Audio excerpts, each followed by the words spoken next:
May inano siya sa akin na ano ko daw ng highlights. Ito ayan Mga busy sila.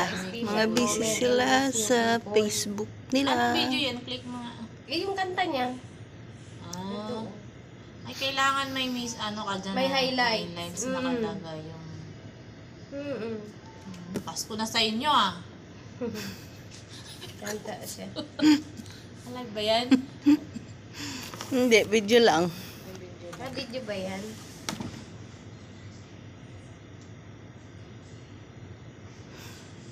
Ubusin mo na tong kape ko at ano.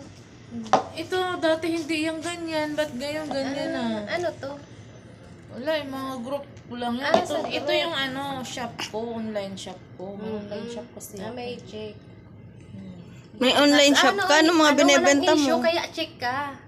Ayan No violation? Ayan no issues. Ayan group pass sa mga group ko. Ayan wala ka naman issue dyan. Kaya may check siya. Kaya very good. Ito yung ginagamit ko pang Ibig sabihin very good. Walang, ayan group pass.